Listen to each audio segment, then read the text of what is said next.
శ్రీ నదీంపల్లి ఆయుష్జీ వారు దక్షిణ మధ్య క్షేత్ర ప్రచార ప్రముఖ బాధ్యత నిర్వహిస్తున్నారు. అదేవిధంగా అండ్రోటెక్ కంపెనీలో సీఈఓగా వారు పనిచేస్తున్నారు. ఇంతకుముందు వారు 2 సంవత్సరాలుగా ప్రచారగా పనిచేశారు. వారు సైదాబాద్లో ఉంటారు.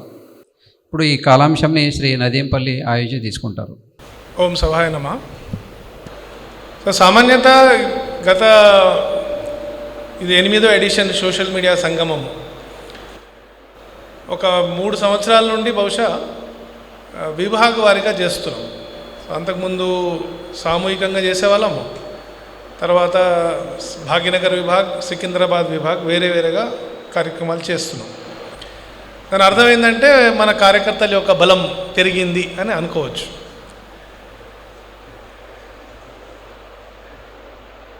సామాన్యత ఈ సోషల్ మీడియా సంఘం లాంటి టాపిక్స్ తీసుకున్నప్పుడు, సోషల్ మీడియా సంఘం గురించి చర్చిస్తున్నప్పుడు సంఘర్షాత్మకమైన విషయాలే చర్చిస్తుంటారు బయట. ఎందుకు సోషల్ మీడియాలో వార్ నడుస్తున్నట్టు అనిపిస్తుంది. మనం సోషల్ మీడియా ఆన్ చేస్తే ఏదో పెద్ద యుద్ధంలో మనం ఉన్నాము, దాని గురించి మనకేం తెలియదని అనిపిస్తుంది. కాబట్టి ఇట్లాంటి ప్రోగ్రామ్స్ జరుగుతున్నప్పుడు సహజంగా ఆ విషయాల గురించి మాట్లాడతారేమో అనుకుంటారు చాలామంది. కానీ మనం గత 3 సంవత్సరాలుగా ఒక ప్రయత్నపూర్వకంగా positive presentation of our ideas, our thoughts, జనశ్రవంతిలో ఉన్న వివిధ రకాల విషయాలు ఏవైతున్నాయో దాంట్లో మన దృష్టికోణం ఏంటిదని మనం చెప్పగలిగితే అప్పుడు మనము సోషల్ మీడియా ద్వారా ఆ విషయాల్ని ప్రజెంట్ చేసే స్థితిలో మనం వస్తాం. లేకపోతే సహజంగా politics and news or maybe religio politics అనుకోవచ్చు, రైట్? ఈ విషయాల గురించే మొత్తము 80% సోషల్ మీడియా దీనిపైనే ఉంటుంది. అంటే మనం అందరం దానిలోనే ఎంగేజ్ అయి ఉంటాం. కానీ ఇప్పుడు ఇంతకుముందు సెషన్ తీసుకున్నారు, మాతృత్వం గురించి సెషన్ ఉందనుకోండి. మాతృత్వము వైపు యువతులకి ప్రేరణ కల్పించడం అనేది ఎంత ముఖ్యమైన విషయం అనేది ప్రపంచంలో మీరు యూరోప్ లాంటి దేశాలు, అమెరికా లాంటి దేశాలను చూస్తే మనకు అర్థమవుతుంది. ఎందుకు ఏదైనా సభ్యత నిలబడాలంటే, సివిలైజేషన్ నిలబడాలంటే టోటల్ ఫర్టిలిటీ రేట్ గురించి చెప్తుంటారు. 2.1 టోటల్ ఫర్టిలిటీ రేట్ ఉంటే ఆ సభ్యత నిలబడుతుంది. 0.1 అనే పిల్లవాడు పుట్టాడు కాబట్టి, పిల్లవాడు కానీ అమ్మాయి కానీ 0.1 పుట్టారు కాబట్టి కనీసము 3 అని చెప్తున్నారు. సో యావరేజ్ అవుట్ చేసుకుంటే 2.1, 2.3 వరకు స్టెబిలైజ్ అవుతుంది. అప్పుడు ఆ సభ్యత నిలబడుతుంది. యూరోప్లో అనేక దేశాలు ఇంక్లూడింగ్ ఫ్రాన్స్, ఇంగ్లాండ్, జర్మనీ ఇట్లాంటి అన్ని దేశాల్లో ఫర్టిలిటీ రేట్ అనేది ఇట్ హెస్ డ్రాప్ బిలో 1.3, 1.1 వరకు కూడా పడిపోయింది కొన్ని దేశాలు. So they have reached a point of no return అంట. సో సమాజం నడుపుకోవాలంటే ఏం చేయాలి? వాళ్ళు బయట నుంచి ఇమిగ్రెంట్స్ తెచ్చుకోవాలి. ఇమిగ్రెంట్స్ వచ్చినప్పుడు వాళ్ళు ఇండివిజువల్గా రారు కదా. ఇప్పుడు నేను వెళ్ళాను అనుకో, నాతో పాటు మా ఫ్యామిలీ వెళ్తుంది, మా బంధువులు వస్తారు. మెల్లమెల్లగా ఆ దేశం యొక్క స్వరూపం మారిపోతుంది. కాబట్టి ఇంగ్లాండ్లో ఇవాళ నో గో జోన్స్ అంటున్నారు. అక్కడ మీరు యూ కెనాట్, అంటే ఆ ఏరియాలో without the permission of the so called immigrant వీళ్ళు పోలేరు లోపలికి. రాథరామ్ అని ఒక సిటీ ఉంది ఇంగ్లాండ్లో. ఈ రాథరామ్ అనే టౌన్లో లాస్ట్ 10-15 years యొక్క డేటా తీస్తే more than 3,000 English girls in their teens have been raped by Pakistani immigrants. అయితే అక్కడ పాకిస్తానీ చెప్తే ఇమీడియట్గా రిలీజియస్ యాంగిల్ వస్తుంది, వి విల్ బికమ్ రేసిస్ట్ అంటే సౌత్ ఏషియన్ అంటారు. సో ఈ సౌత్ ఏషియన్ అనేది ఒక పెద్ద బ్రాండ్ వాళ్ళు అక్కడ క్రియేట్ చేశారు. కాబట్టి ఇంత ఇంపార్టెంట్ టాపిక్ వాళ్ళ స్థితికి ఎందుకు వచ్చారంటే ఇండివిజువలిజం పెరిగింది. Why me? Why should I sacrifice my career? Why should I sacrifice everything for my family? పిల్లలు పుట్టించడం అనేది ఒక బోజ్, ఒక బరువులాగా ఒక ఫీలింగ్ వాళ్ళ లోపల క్రియేట్ చేశారు. ఇది ఆటోమేటిక్గా జరిగిందంటే జరగలేదు. దీని మీద చాలా ప్రయత్నం జరిగింది. To reach this situation lot of work has happened by forces which want to destabilise societies. ఏంటి ఆ ఫోర్సెస్ అని మనం కొంత వెనక్కి వెళ్తే 1945లో వరల్డ్ వార్ అయిపోయిన తర్వాత ప్రపంచంలో 2 పెద్ద ఫోర్సెస్ మనం కనిపిస్తాయి. ఒకటి USSR, Russia and America. Almost the world was divided into 2.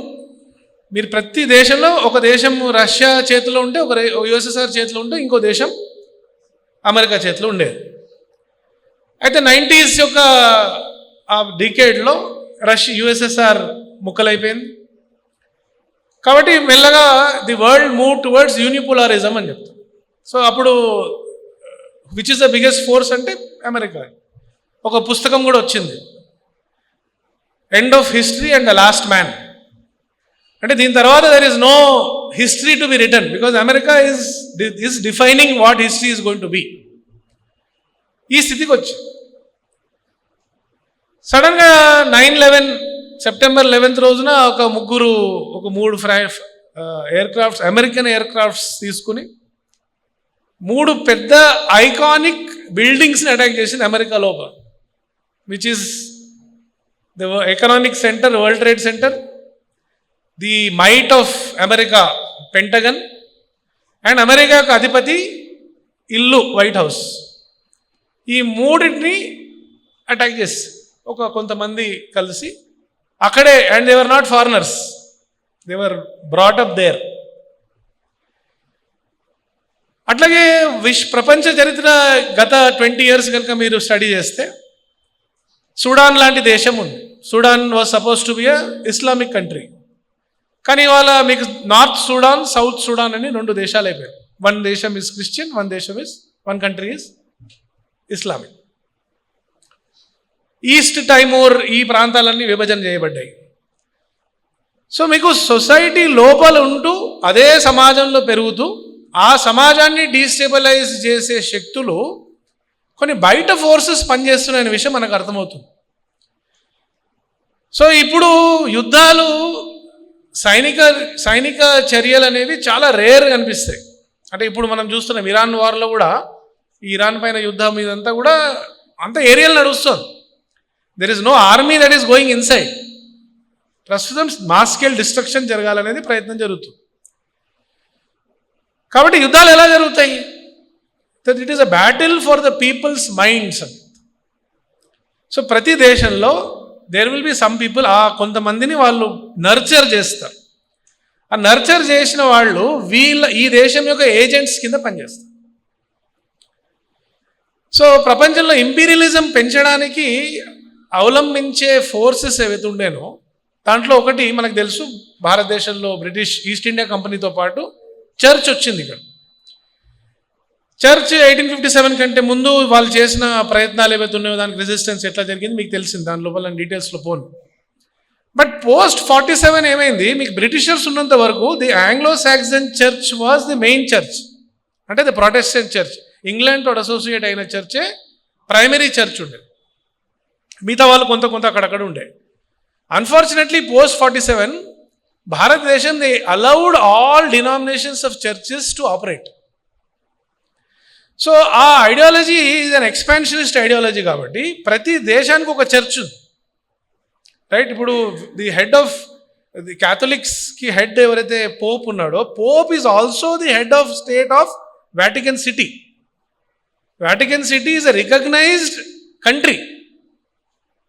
So మీకు పోప్ని ఇన్వైట్ చేస్తున్నప్పుడు you are treating him as a state guest. ప్రపంచంలో ఇన్ని దేశాలు ఏవైతే క్యాథలిక్ దేశాలు ఉన్నాయో వాటన్నిటికీ కేంద్రం అది. కాబట్టి క్యాథలిక్ చర్చ్ యొక్క ప్రభావం, దాని ఎక్స్పాన్షన్ ఎలా జరుగుతుందనేది మీరు రకరకాలుగా ప్రాసెసెస్ చూస్తుంటే మీకు తెలుసు. లాస్ట్ 100 yearsలో they have grown. Same way మీకు ప్రొటెస్టెంట్ చర్చ్ ఇంతకు ముందు చెప్పాము, మీరు బ్యాప్టిస్ట్ చర్చ్ ఉంది, ఎవాంజలికల్ చర్చ్ ఉంది, సెవెంత్ డే అడ్వెంటిస్ట్ ఉంది. Different denominations of churches have occupied different states in this country. So నాగాలాండ్లో ఆపరేట్ చేస్తున్న church is different from what is operating in Meghalaya. Meghalaya ఉన్న church will be different from Mizoram. But వాళ్ళకేంటి, there no conflict between them. ఎందుకు? This is a big market place. ఇంత పెద్ద market ప్లేస్లో ఇంత పెద్ద మార్కెట్ ఉంది కాబట్టి మనం వీటిలో మనం పెనిట్రేషన్ చేసుకోవాలి. ఆ ప్రాసెస్లో ఎవరైతే అకాడమీలో ఉన్నారో, మీడియాలో ఉన్నారో వాళ్ళని వాళ్ళు ఫండ్ చేస్తారు. స్కాలర్షిప్స్ ఇస్తారు. మనం ఈ స్కాలర్షిప్స్ వింటుండే ఫోర్డ్ ఫౌండేషన్ ఏదో పైసలు ఇచ్చింది, మెగసెసే అవార్డు వచ్చింది, ఇంకేదో అవార్డు వచ్చింది. ప్రతి అవార్డు ఏం ఫ్రీ ఉండదు, దాని వెనకాల ఒక ఎజెండా ఉంటుంది. మీరు గత 20 సంవత్సరాలుగా ఫోర్డ్ ఫౌండేషన్ అవార్డ్స్ వచ్చిన వాళ్ళ పేర్లు తీస్తే ఒక 70-80% you will find people who later on became who were taking the anti Bharat agenda forward. అట్లాగే ఎన్జిఓస్ ఉన్నాయి. మీరు గ్రీన్ పీస్ అనే ఎన్జిఓ పేరు వినుంటారు. మనకు సామాన్యంగా మనకి ఎన్జిఓ పేరు వింటే ఏమనిపిస్తుంది, ఏదో సేవా పని చేస్తాం. ఇప్పుడు విశ్వ మాంగళ్య సభ ఉంది, ఒక ఎన్జిఓ లాగా పనిచేస్తుంది. మనకి సేవా పని చేసే వాళ్ళే గుర్తొస్తారు. ఈవెన్ టెరేసా మిషనరీస్ ఆఫ్ చారిటీ పేరు వింటే కూడా మన మైండ్లో ఏముంటుంది, సేవా పని చేస్తున్నారా అనిపిస్తుంది. సో భారతీయ దృష్టిలో ఎన్జిఓ అంటే సేవా చేసే వాళ్ళే ఎన్జిఓ అని. కానీ గ్రీన్ పీస్ ఏంటిదంటే అది కూడా పాపం ఎన్వైరన్మెంటల్ అవేర్నెస్ క్రియేట్ చేసే ఒక ఆర్గనైజేషన్, లేకపోతే సొసైటీ లోపల పీస్ వచ్చే ప్రయత్నం చేస్తున్న ఒక సంస్థ అని మనం అనుకుంటాం. దాని బడ్జెట్ ఎంత ఉంది? గ్రీన్ పీస్ యొక్క బడ్జెట్ మీరు చూస్తే they own 6 ships, each of 6,000 crores. అదే ఒక ఎన్జిఓ. దాని యొక్క యాన్యువల్ శాలరీ బడ్జెట్ భారత్లో was 40 crores. It was operating like a social organization. Greenpeace గురించి మాట్లాడే వాళ్ళు ఎవరు ఉంటారు? ఇంటలెక్చువల్స్ ఉంటారు.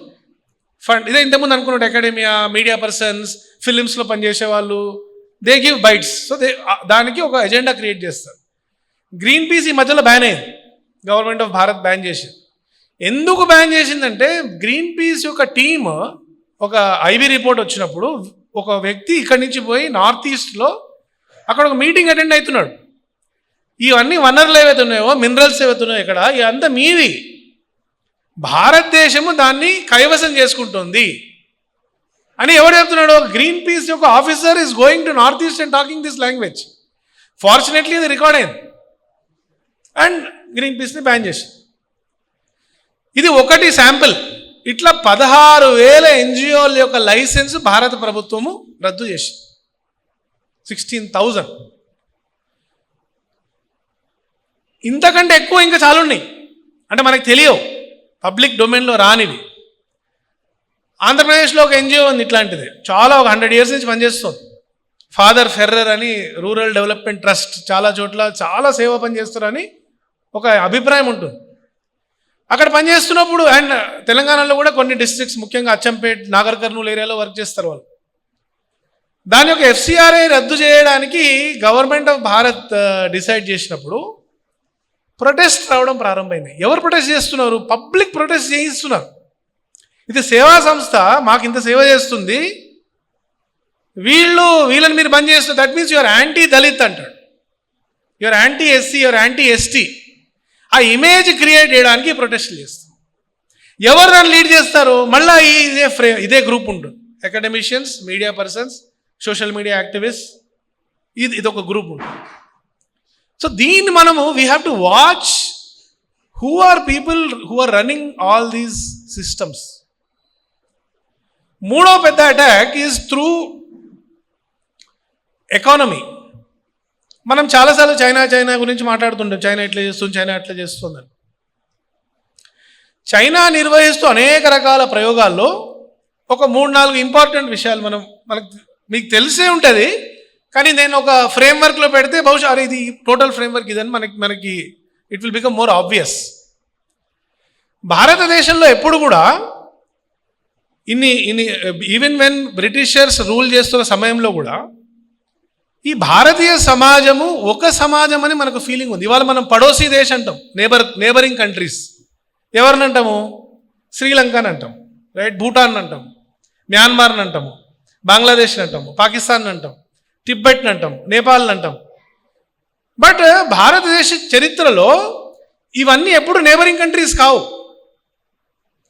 ఒక 150 years బ్యాక్, 200 years బ్యాక్ మనం వెళ్తే, మనం ఏదైతే భారతీయ సంస్కృతి అని చెప్తున్నామో ఈ సంస్కృతి ఈ దేశాల్లో అన్నిటి ఒక కంపౌండెడ్ కల్చర్ భారతీయ కల్చర్. అందుకనే స్వామి వివేకానంద అమెరికా నుంచి తిరిగి భారతదేశం వచ్చినప్పుడు సిలాన్లో దిగారు వారు, శ్రీలంకలో దిగారు. శ్రీలంకలో దిగినప్పుడు శ్రీలంక మట్టిలో దొరలేరు వాడు. ఆ మట్టిని పెట్టుకుంటూ భారతదేశం యొక్క మట్టి, విదేశాల్లో ఇన్ని సంవత్సరాలు నేను ఉన్నా, ఆ భోగభూమిలో ఉండడం కారణంగా నా మనసు లోపల మన మనసు మలినమై ఉంటుంది, కాబట్టి ఈ పుణ్యభూమి యొక్క మట్టిని నేను రాసుకుంటున్నాను అంటున్నాడు. ఎక్కడ భూమి ఇది? శ్రీలంక యొక్క భూమి. కానీ we identified that with Hindu culture, with Sanatan culture. Nepal అనే దేశం ఉంది. నేపాల్ అనే దేశం ఎప్పటికీ విదేశీ కంట్రీ కానే కాదు మనకి. బట్ ఇవాళ మనం పదం వాడుతున్నప్పుడు ఏమంటున్నాము? నేబరింగ్ కంట్రీస్ అయిపోయినాయి. బికాస్ ఈ పోస్ట్ బ్రిటిషర్స్ వచ్చిన తర్వాత ఒక స్ట్రాటజిక్గా వాళ్ళు ఏం చేశారంటే, ప్లేన్స్ ఉన్న ఏరియాస్ అన్నీ కూడా బ్రిటిష్ ఇండియా అని చెప్పారు. ప్లేన్స్లో entire Himalayan range and the ocean టెరిటరీని వాళ్ళు అసోసియేటెడ్ కంట్రీస్ లాగా మార్చారు, కింగ్డమ్స్ని రికగ్నైజ్ చేశారు. British India and an agreement with Tibet, the Himalayan kingdom of Tibet అంటాడు. British India and an agreement with Bhutan, Himalayan kingdom of Bhutan. So they created agreements with each kingdom which actually వీళ్ళన్నీ కూడా they were part of Bharat. అందుకని ఏమైంది, post independence ఈ భూములన్నీ కూడా they were naturally treating themselves as separate. China చేసింది ఏంటిది? Post Russia collapse, Russia ఉన్నప్పుడే ప్రయత్నం చేయడం ప్రారంభమైంది. టిబెట్ని ఎట్టయితే ఆక్రమించుకున్నారో మనకు తెలిసిందే.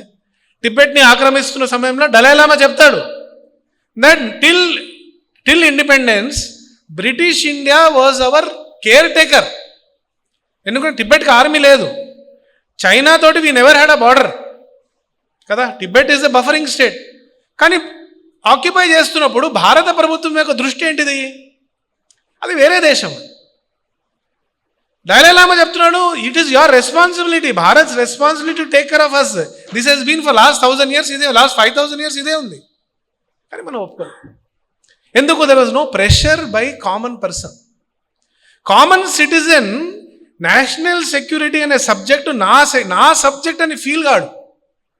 కామన్ సిటిజన్ ఏమనుకుంటాడు, నేషనల్ సెక్యూరిటీ అనే సబ్జెక్టు బ్యూరోక్రాట్స్ది, ఆర్మీది, వాళ్ళు 120 బహదూర్ వాళ్ళు చనిపోయారు, ఆర్మీ అక్కడ పోయింది, 65లో మన యుద్ధాలు మనం చప్పట్లు కొడతాం. కానీ దీంట్లో నా భాగస్వామ్యం ఏంటిది? How do I create awareness on my own borders. కాబట్టి ఒక అవేర్నెస్ ఆఫ్ బార్డర్స్ అనేది మనది లేదనే విషయం చైనా పసిగట్టింది. కామన్ పర్సన్గా బార్డర్స్ మీద ఉన్న అవగాహన లేదు. మీరు ఎవరైనా అడిగారనుకోండి, భారతదేశం ఎల్ఎల్ ఏంటిది అన్నారు అనుకోండి, ఉత్తరాన హిమాలయము, దక్షిణాన కన్యాకుమారి, తూర్పున బంగాళాఖాతం అంటే బే ఆఫ్ బెంగాల్ అంటే వెస్ట్, పశ్చిమాన అరేబియన్ సీ అంటాడు. ఈ హోల్ ప్రాసెస్లో మనం అండమాన్ అండ్ లక్షద్వీప్ అనే పదమే వాడం. బట్ వాటర్స్ ఏవైతే ఉంటాయో బార్డర్స్లో మీ ఇప్పుడు మొన్న షిప్ కూల్చారు కదా, ఇరానియన్ షిప్ని అమెరికా కూల్చి. సో డిస్కషన్ ఏం జరుగుతుంది? Whose border is it? ఈ టెరిటోరియల్ వాటర్స్ అనేవి ఎవరివి? సో కామన్ భారతీయుడు ఎవరైతే మత్స్యకారులు ఉన్నారో who go there for fishing, వెళ్ళిన వాళ్ళకి ఆ బార్డర్స్ యొక్క అవగాహన ఉంది. వాళ్ళకి ఇంత దూరం వరకు మనకు బార్డర్స్ అని ఈ విషయాన్ని ఛత్రపతి శివాజీ మహారాజ్ పసిగట్టారు. అందుకని he build the first modern naval fleet of Bharat. అందుకనే మన నేవల్ ఇన్సైనాలో కూడా ఆయన ఇన్సైనాన్ని వాడుకుంటున్నాం మనం. Britishers were naval army first, they were not a land army. అది నేవల్ ఆర్మీ కాబట్టి వాళ్ళకు అవగాహన ఉంది. బట్ కామన్ సిటిజన్ యొక్క సెక్యూరిటీ అవేర్నెస్ ఎంత ఉన్నది అనేది ఒక ఛాలెంజ్ ఉంది మనకి. ఇది చైనాలో మీరు చూడండి, ప్రతి 10-20 yearsకి ఒక కొత్త సబ్జెక్ట్ని వాళ్ళు వదులుతారు. వాళ్ళ మ్యాప్స్ కంటిన్యూస్గా చేంజ్ అవుతుంటాయి. చైనీస్ యూనివర్సిటీస్లో వాళ్ళు కంట్రీ గురించి మాట్లాడుతున్నప్పుడు మన దేశం యొక్క చరిత్ర ఏంటిది, ఒక 10,000 సంవత్సరాల చరిత్ర, రైట్? మనం ప్రపంచంలో ఎన్ని దేశాలపైన మనం రాజ్యం చేశాం, మన నాలెడ్జ్ మనం ఇంత చోట్ల పంపించాం, మన మెడిటేషన్ ఏంటి, బ్రాండింగ్ చూడండి, జెన్ బుద్ధిజం అంటాడు. బుద్ధ అనేవాడు ఎక్కడివాడి? భారతదేశం చేసిన వ్యక్తిని ప్రపంచం మొత్తంలో కూడా భారతీయ మెడిటేషన్ అని చెప్పరు, దాన్ని జెన్ బుద్ధిజం అంటాడు. ఈవెన్ పెద్ద పెద్ద మెడిటేషన్ సెంటర్స్ ఏవైతే బుద్ధా పేరు మీద ఇక్కడ నడిపిస్తారో భాగ్యనగర్లో, వాళ్ళు కూడా భారతీయ కాంట్రిబ్యూషన్ ఒప్పుకోవట్లేదు. అట్లాగే మీరు టిబెటన్ బుద్ధిజం అంటారు. భారతదేశంలో ఎప్పుడు టిబెటన్ బుద్ధిజంకి రికగ్నిషన్ లేదు. భారతదేశంలో హిమాలయ రీజియన్లు అన్నిట్లో కూడా నలందా స్కూల్ ఆఫ్ బుద్ధిజం ఉండేది. కానీ వాళ్ళు ఇన్ఫిల్ట్రేట్ చేశారు ఇవన్నీ. ఎంతవరకు చేశారు? ఇవాళ మీరు గూగుల్లో బుద్ధ అని కొట్టండి, మీకు ఏ ఫోటో కూడా భారతీయ ముఖ కవలికలతోటి బుద్ధుడు కనిపించాడు. మీకు every Buddha is looks like having Mongoloid features. ఎందుకు అట్లా జరిగింది? సో ఇన్వెస్ట్మెంట్ ఆన్ నాలెడ్జ్ అనేది వాళ్ళు చేయడం స్టార్ట్ చేశారు. ఎందుకంటే మన హెరిటేజ్ పైన, మన బార్డర్స్ పైన మనకు అవగాహన తక్కువ అనే విషయం వాళ్ళు గమనించారు. మూడో విషయం ఏం చేశారు? ఎకానమీలో మీరు నిన్న ఒక ప్రోగ్రామ్కి వెళ్ళాను, విమెన్స్ డే సెలబ్రేషన్ ఉంటే I was there, some awards ఇస్తున్నారు. వాళ్ళు వాడుతున్న అన్ని రకాల కాస్ట్యూమ్స్, సెలబ్రేషన్ భారతీయ విమెన్స్ డే, ప్రోగ్రాము కృష్ణుడి పైన వేస్తున్నారు, కానీ entire costumes are Chinese. Gifts ఇస్తున్నారు, గిఫ్ట్స్ ఆర్ చైనీస్. ఎందుకు? చీప్గా దొరుకుతుంది. ఎట్లా చేస్తున్న వాడికి కల వస్తుందా? చైనాలో ఉన్నవాడికి ఏదో భారతదేశంలో ఏదో విమెన్స్ డే జరగబోతుంది కానీ కాబట్టి మనం పంపించాలని డిసైడ్ చేస్తాం. ఎట్లా చేస్తున్నాడు? మన దేశంలో గణేష్ ఉత్సవాలు చేస్తాం. మీరు గణేష్ ఉత్సవాలు చేస్తే ఒక 2-3 వారాల ముందు entire market is flooded with గణేషాస్, చైనీస్ గణేషాస్. దీపావళి వస్తుంది, దీపావళి కంటే ముందు అన్ని రకాల పటాకాల మార్కెట్, అన్ని లక్ష్మీదేవీలు ఫోటోలు, బొమ్మలు చైనీస్ ఉంటాయి. సంక్రాంతి వస్తుంది, పతంగులు ఎగరేస్తాము, ఏమొస్తుంది? చైనీస్ మాంజా వస్తుంది, చైనీస్ పతంగులు వస్తాయి. ఎలా చేయగలుగుతున్నారు? Because they have watch. వాళ్ళ థింక్ ట్యాంక్స్ ఏవైతే ఉన్నాయో they are able to watch everything that is going on in Bharat. So think tanks media యాక్టివిజంలో ఆర్ ఇన్ఫ్లుయెన్సింగ్ మైండ్స్లో ఐడియాస్ లెవెల్లో పనిచేయడం అనేది చాలా ముఖ్యము. సమాజాన్ని అధ్యయనం చేయడము, సమాజం యొక్క సంస్కృతి, సమాజం యొక్క ఎలలేంటిది, ఈ దేశం యొక్క ఎలలేంటిది, దేశంలో ఉన్న మూలాలు ఏంటిది, what is running in this country, మీరు దానిలో ఇన్ఫ్లుయెన్స్ చేయాలంటే that is why I was saying it is battle for people's minds. మైండ్ని మీరు ఆక్యుపై చేశారనుకోండి, ఆటోమేటిక్గా you will percolate the whole idea into the culture, into the family, into the culture. So మన దృష్టి ఏంటిది? సోషల్ మీడియా సంగమాల లోపల మనం తీసుకుంటున్న టాపిక్స్లో, వెదర్ ఇట్ ఈస్ స్వబోధ ఆర్ ఇట్ ఈస్ కుటుంబ ప్రబోధన్ ఆర్ ఇట్ ఈస్ పర్యావరణ, మీరు I just try to touch 2-3 important టాపిక్స్లో. గ్రీన్ పీస్ అంటే మీరు ఎన్వైరన్మెంట్తో మీరు కనెక్ట్ చేస్తూ, environment is not just about చెట్లు నాటాడా, నీళ్లు శుభ్రం పెట్టుకున్నావా, మీరు ప్లాస్టిక్ వాడుతుంది, ఇంతవరకే పరిమితం కాదు. Environment is also a tool for global domination. మీరు క్యోటో ప్రోటోకాల్ అంటున్నారు, ప్యారిస్ ప్రోటోకాల్ అంటున్నారు, ఎవరి మీద ఆంక్షలు విధించే ప్రయత్నం చేస్తున్నారు? మీరు ఎన్వైరన్మెంట్ ద్వారా ఒక పొలిటికల్ టూల్ని తయారు చేయగలుగుతున్నారు వాళ్ళు టు కంట్రోల్ కంట్రీస్. సో ఏం చెప్తాడు? మీ కార్బన్ ఫుట్ ప్రింట్ ఇంత ఉంది కాబట్టి మీకు ఈ వనరులు దొరకవు. మీ కార్బన్ ఫుట్ ప్రింట్ ఇంత ఉంది కాబట్టి రేపు మీకు ఆయిల్ కానీ, మీకు పెట్రోలియం రిజర్వ్స్ కానీ మీకు అందించే ఖర్చు ఏదో మీరు పెట్టాల్సి వస్తుంది, ఎక్కువ పెట్టాల్సి వస్తుంది, లేకపోతే మీరు ఇది ఇవ్వండి అంటాడు. So soft power, soft areas ఏవైతే ఉంటాయో which seem very non controversial అనిపించే ఏరియాస్ కూడా they have lot of power. So yoga, meditation, స్వబోధ, ఎకానమీ, లైఫ్ స్టైల్, ఫుడ్, భోజనం ఏదైతే చెప్తున్నామో అన్ని స్కోప్స్లో మీకు you have potential for building content. So మీరు ఈ ఓవరాల్ డిజైన్స్ని అర్థం చేసుకుని instead of going along with the crowd, ఒక ఇష్యూ వచ్చింది వాళ్ళ, ఆ ఇష్యూతో పాటు మనము కొట్టుకుపోయినాం. ఏమంటారు, మోదీ ముసల్మాన్కి ఇత్తా కర్రా అంటే అందరిగా వేయడం స్టార్ట్ చేస్తాం, రైట్? లేకపోతే ఆర్ఎస్ఎస్ మే సడన్ ఆర్ఎస్ఎస్కి ఐడియాలజీ బదల్గా అని ఎవరో చెప్తాడు, ఇంకా అది నడుస్తూ ఉంటుంది. హౌ ఇట్ ఈస్ నాట్ అంటాడు. లేకపోతే ఇంకేదో ఇష్యూ రేజ్ అయితే దాని మీద మనం కొట్టుకుపోతాం. మన కోర్ సబ్జెక్ట్ ఏంటిది? Do we have anything core? So suppose మీ ప్రైమరీ సబ్జెక్ట్ ఏంటిది, మీ సెకండరీ సబ్జెక్ట్స్లో 1 or 2 సబ్జెక్ట్స్ ఏంటి? సో సపోజ్ నేను ప్లాస్టిక్ అవేర్నెస్ పైన వర్క్ చేయాలనుకున్నాను అనుకోండి. So your core has to be కి ప్లాస్టిక్ అరౌండ్ ఓవరాల్ ఇండస్ట్రీ ఏంటిది, దాని యొక్క స్ట్రాటజీ ఏంటి, దాని ఐడియాలజీస్ ఏమున్నాయి, హౌ ఆర్ దే పెనిట్రేటింగ్. మీకు గ్రాస్ రూట్ వరకు, ఒక ఇడ్లీ సెంటర్ వరకు కూడా ప్లాస్టిక్ పాలిథీన్ కవర్ ఎలా చేరుతోంది, సప్లై చైన్ ఏంటి దాన్ని మీరు క్రాక్ చేయకపోతే ప్రాబ్లమ్ని సాల్వ్ చేయలేం మనం. రీయూజ్ ఆఫ్ ప్లాస్టిక్ గురించి ఏమున్నాయి డిఫరెంట్ థాట్స్, ఇది ఒక సబ్జెక్ట్ అవుతుంది. అట్లాగే నేను ఉమెన్స్ ఏరియా మీద పనిచేస్తున్నాను, ఈ ఓవరాల్ ఈ డిస్కోర్స్ ఏంటిది, అసలు ఇప్పుడు మనం ఇంటర్నేషనల్ ఉమెన్స్ డే అని విష్ చేస్తున్నాం, దాని రూట్ ఏంటిది, they roots is in socialist party of America. German socialist ఎవరైతే ఉన్నారో వాళ్ళు రేజ్ చేసిన సబ్జెక్ట్ ఇది. మనకు తెలుసా ప్రపంచంలో ఇన్ని చోట్ల ఓటింగ్ వచ్చిన తర్వాత even so called European countries till 1960s the women had to fight for voting rights. ఎందుకు? because women was not considered equal to man, because as per Bible the woman has been brought out from the rib of the man. అంతే కదా, అది Adam and Eve story అదే. So women అసలు human బీయింగా కాదనే చర్చ జరిగింది వాళ్ళ దగ్గర. భారతదేశంలో ఎప్పటి నుంచి ఉంది? 47లో ఇండిపెండెన్స్ డిక్లేర్ అయిన తర్వాత the day voting rights were given, from day 1 women were having voting rights here. Debate జరిగింది ఎక్కడైనా ఓటింగ్ రైట్ ఇవ్వాలా లేదా అనేది? ఎందుకు జరగలేదు? సో భారతీయ మహిళ పట్ల భారతీయ దృష్టికోణం ఏంటిదనేది ఒక సబ్జెక్ట్ ఆఫ్ రీసెర్చ్.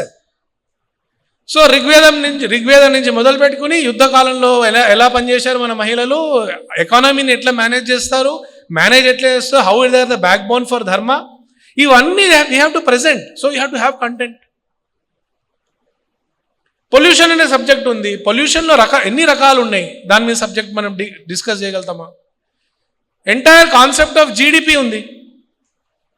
జీడిపి మన తక్కువ లేకపోతే మన దగ్గర పర్ క్యాపిటల్ ఇన్కమ్ తక్కువ అంటారు. బట్ భారతదేశం యొక్క ఎకానమీ ఈజ్ బిల్ట్, ఎకానమీలో ఎవరైతే సోకాల్డ్ నాన్ అర్నింగ్ గ్రూప్ ఉందో it's more than 35-40%, which is the భారతీయ గృహిణి. How do you account for their income? So western frameworks తోటి అన్నీ మనం ఇక్కడ మేనేజ్ చేయడం ప్రారంభం చేస్తే, అడ్రస్ చేయడం ప్రారంభం చేస్తే మనము ముందుకు పోలేం. కానీ ప్రపంచం ఎప్పుడు వింటుంది? మీరు డేటా వేస్తే ప్రపంచం వింటుంది. ఇప్పుడు మొన్న హ్యాపీనెస్ ఇండెక్స్ అని వేశారు ఒక యుఎన్ సంథింగ్ హ్యాపీనెస్ ఇండెక్స్ అంటాడు. హ్యాపీనెస్ ఇండెక్స్లో మనం ఎక్కడున్నాం అంటే ఎక్కడో 130th ఎక్కడ ఉన్నామని చెప్తున్నాడు. మనకంటే ముందు పాకిస్తాన్ వాళ్ళు ఉన్నారంట. అసలు ఏమైనా అర్థమవుతుందా దాంట్లో? మన వాడు బస్సులో కూర్చుంటే ఒక 5 నిమిషాల్లో నిద్రపోతాడు. మనం ఒక స్లీపింగ్ బిల్ వేసుకోం మన దగ్గర, అంత హ్యాపీగా ఉన్నాం మనం. కానీ వాడికి ఒక ఇండెక్స్ ఉంది హ్యాపీనెస్ అంటే, he is measuring everything on that.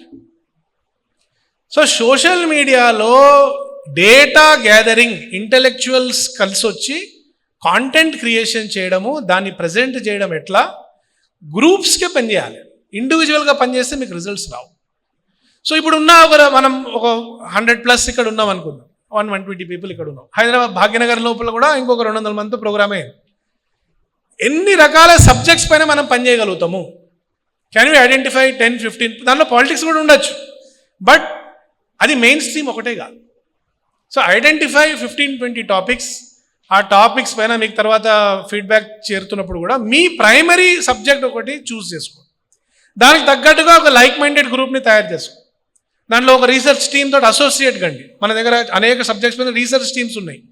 Research team along with the social media activist, content generators ఎవరైతే ఆర్టికల్స్ రాయగలుగుతారు, మీమ్స్ తయారు చేయగలుగుతారు, గ్రాఫిక్స్ తయారు చేయగలుగుతారు, యూట్యూబ్లో షార్ట్ వీడియోస్ తయారు చేయగలుగుతారు, వాళ్ళతో నెట్వర్క్ కావడము, ఇంటర్నేషనల్ వాచ్ చేయడం ఏం జరుగుతుంది అనేది, ఇదంతా ఓవరాల్ ఒక ఫ్రేమ్వర్క్ కలిపితే సోషల్ మీడియాలో మనం ఒక ఇంప్రెషన్ లేకపోతే ఒక ప్రభావం మనం క్రియేట్ చేయగలుగుతాం.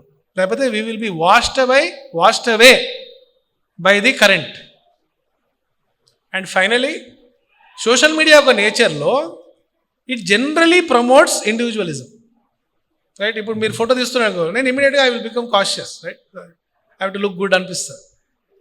సో సోషల్ మీడియాలో ఉంది అది, ఇట్ ఈస్ బై నేచర్, అది మీ ఇండివిజువల్ కాన్షియస్నెస్ని ప్రేరేపిస్తుంది. గ్రూప్లో పనిచేసేటప్పుడు ఏమవుతుంది? ఇండివిజువల్ని తగ్గించుకోవాలి, గ్రూప్ ఫీలింగ్ని పెంచుకోవాలి. సంఘ యొక్క హోల్ వర్క్ ఈజ్ టు ఆ కలెక్టివ్ వీ డెవలప్ చేయడం. So less of I more of we, ఆ డైరెక్షన్లో పోవడానికి సోషల్ మీడియాలో కూడా ఆ మైండ్ సెట్ యూజ్ చేస్తూ why are we on social media is to win friends and create a ప్రభావ్, create impression is important, but win friends. మన like minded, మన మూవ్మెంట్కి అసోసియేట్ అయిన అనేక రకాల వ్యక్తుల్ని కలుపుకోవడం అనేది మన సోషల్ మీడియాలో ఉండే మెయిన్ ఉద్దేశం. వాళ్ళ ద్వారా ఒక భారతీయ దృష్టికోణంతో, హిందూ దృష్టికోణంతో ప్రపంచం పైన ప్రభావం చూపించడం, ప్రపంచానికి మార్గం ఏదైతే చూపించాలో ప్రాబ్లమ్స్లోంచి అనేది, దీని మీద మనం కొంత ఫోకస్ చేస్తూ పనిచేస్తే బాగుంటుంది.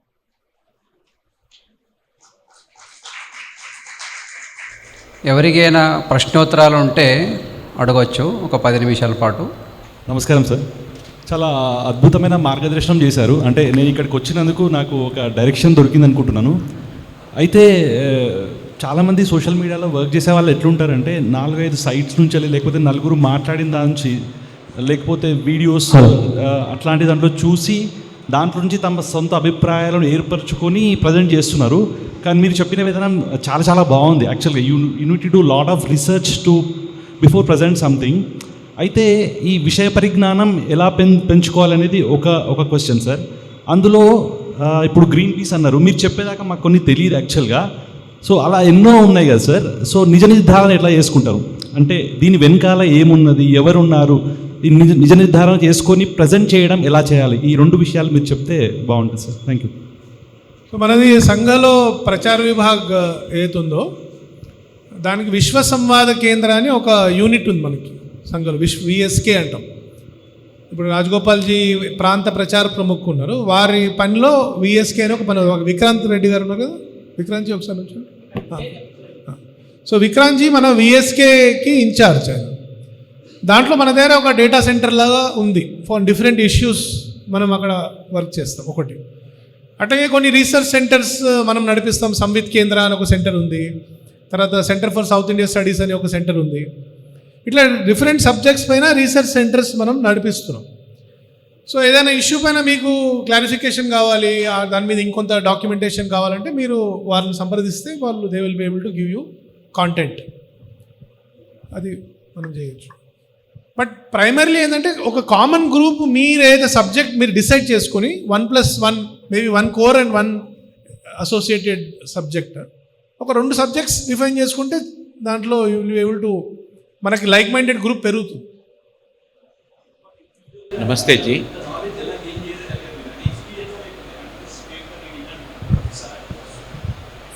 నా నాలెడ్జ్ ఏం పెద్దగా లేదండి, నేను విన్నది చెప్పడమే. రైట్. సంఘలో ఇక శృతంతో నేర్చుకుంటాం, అంటే విని విని వినే. మళ్ళీ మీరు ఇంకో 2 గంటలు మాట్లాడితే ఇంతే తెలుసా ఆయనకు అనుకుంటారు మీరు. నమస్తే జీ, నేను కే ప్రభాకర్ అండి, రిటైర్డ్ టీచర్ని.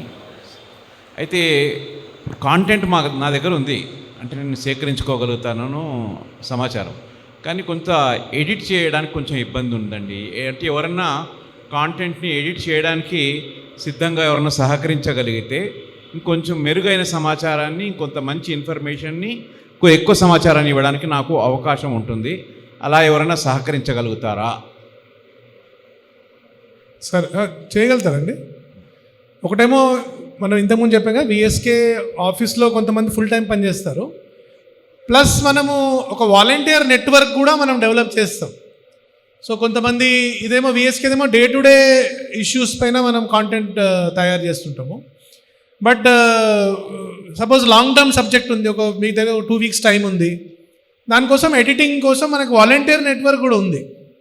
సో మీరు సేమ్ అట్లా ఇంతకుముందు చెప్పినట్టు మీరు విక్రాంత్ గారు కానీ మీ వెనకాల నవీన్ గారు ఉన్నారు, వారిని కలిసినా కూడా వారు మీకు హెల్ప్ చేయగలుగుతారు. నమస్తే అండి, నా పేరు అజిత్ సింగ్. ఇవాళ రేపు social media is the most powerful communication mode. పొద్దున లేచిన వెంటనే రాత్రి పండుగనే ముందు వరకు అందరు సోషల్ మీడియా పైన ఉంటారు. Most of the reels that are coming in social media are on the negative aspect. Can there be some restriction, or can there be some point where suppose we come across negative publicity, it can be forwarded and it can be removed from the social media. ఇలాంటి ఏదైనా ప్రయోజనం ఉందా?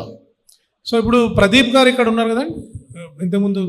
So Pradeep మన ప్రాంతకి social media ఆయన incharge. మన social media టీంలో ఒక పని సోషల్ మీడియా మానిటరింగ్ అంటాం.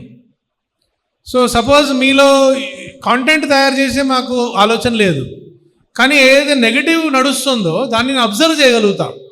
సో సపోజ్ మీరు ఒక 20 డిఫరెంట్ ఆర్గనైజేషన్స్ని మీరు ఐడెంటిఫై చేశారు, దట్ వీళ్ళని మనము they are spreading anti Bharat narrative.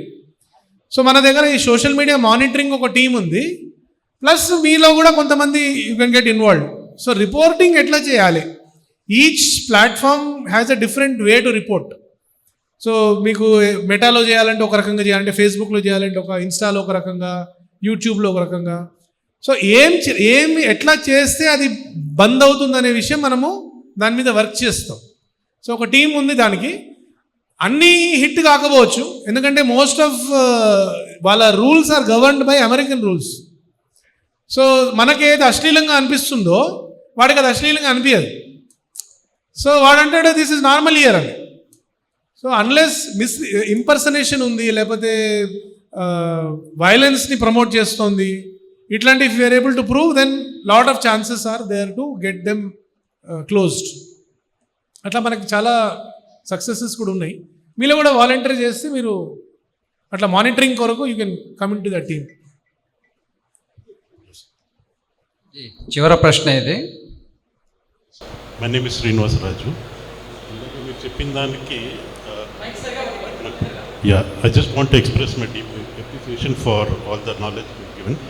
And me another point again, I want to add a small impact for the point which you have already made in the speech. Suppose whatever you say, I put it just one sentence. And why content writing is very important on a point, I just put it in one sentence.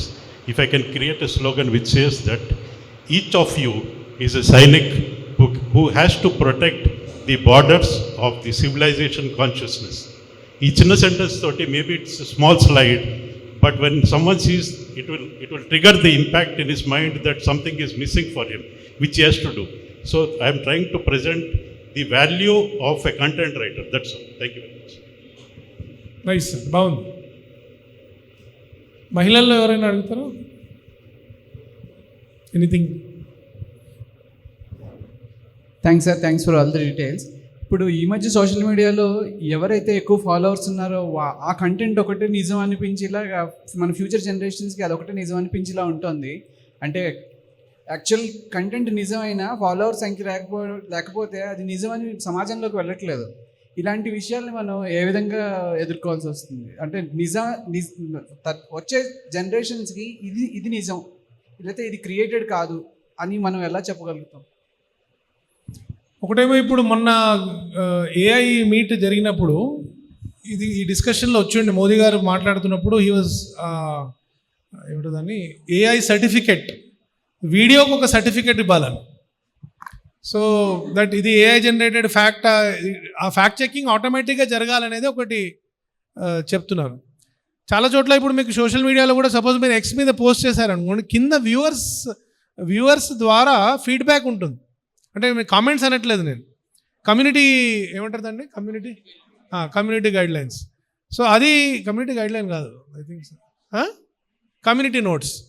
Community నోట్స్లో మీకు users they will counter that point.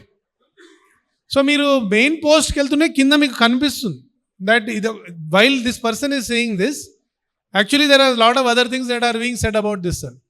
ఇది Elon Musk వేసిన post కూడా వచ్చింది అది. So same ఎక్స్లో మీరు అది చేయగలుగుతారు, ఎఫ్బీలో కమ్యూనిటీ గైడ్లైన్స్ అని ఉన్నాయి. కానీ మెయిన్ పాయింట్ ఏంటంటే అండి, చాలామంది సోషల్ మీడియాలో ఇన్ఫ్లుయెన్సర్స్ ఎవరైతే అనుకుంటారో, అంటే మీరు కాదని అనట్లేదు నేను, we are at the mercy of the platform అని గుర్తుపెట్టుకోండి. మనం ఏదో చాలా ఇన్ఫ్లుయెన్స్ చేసేస్తున్నాం సమాజం. నాకు ఒక 1 మిలియన్ ఫాలోవర్స్ ఉన్నారు, ఇట్లా వెళ్ళిపోతుంది. ఒకరోజు వాడు డిసైడ్ చేశాడు అనుకో వీడిని పీకేయాలని, అయిపోయాయి. సో మీరు ఎలా రాస్తారు దాంట్లో, ఆ గైడ్లైన్స్ ఎట్లా ఫాలో అవుతారు, ఆ స్ట్రాటజీ అవసరం. అంటే లాంగ్ టర్మ్లో వాళ్ళ ఫీల్డ్ వాళ్ళ టూల్ని వాడుకుంటూ వాళ్ళని ఎట్లా ఎదుర్కోవాలి. అంటే ఇప్పుడు ఈ వందే మాతరం ఉద్యమం గురించి చూపించారు కదా, ఆ టైంలో మూమెంట్లో పనిచేసిన వాళ్ళందరూ బ్రిటిష్ ఎడ్యుకేటెడ్, బ్రిటిష్ రూల్స్ని వాడుకుంటూ బ్రిటిషర్స్ని ఎదుర్కొన్నారు. సో ఎలా దాన్ని వాడాలనేది కూడా it is a very thin line. కొంతమంది అబ్యూజివ్ అయిపోతారు, కొంతమంది రఫ్గా మాట్లాడతారు. So you get band fast. అది ఒక జాగ్రత్త మనం అబ్జర్వ్ చేయాలి. మూడోది పర్సనాలిటీని డెవలప్ చేయడం. అందుకనే నేను డిఫరెంట్ టాపిక్స్లో డెవలప్ కండి అంటున్నాను. కొన్ని స్పేసెస్ క్రౌడెడ్ అయిపోతాయి, రైట్? ఇప్పుడు న్యూస్, పాలిటిక్స్, ఈ రిలీజన్, ఇదంతా చాలా క్రౌడెడ్ స్పేస్. ఇది చాలా ఓపెన్ స్పేసెస్ ఉన్నాయి. మీకు ఎడ్యుకేషన్ ఉంది, ఎన్వైరన్మెంట్ ఉంది, ఈ టాపిక్స్ చాలా ఓపెన్ స్పేస్. ఇది భాష ఉంది, అక్కడ మీరు డెవలప్ చేయడం. దాంట్లో కూడా జాతీయత గురించి మాట్లాడచ్చు. ఆ టాపిక్స్లో ఐకాన్స్ని డెవలప్ చేసే బాధ్యత మనది. సో ఇప్పుడు మనం ఎవరినైతే మాట్లాడారో ఇప్పుడు ఇంతకుముందు సెషన్స్లో కూడా, వాళ్ళు ఎవరు పబ్లిక్ ఫిగర్స్ ఏం కారు కదా, బట్ వాళ్ళు తీసుకున్న సబ్జెక్ట్స్ ఆర్ సో ఇంపార్టెంట్.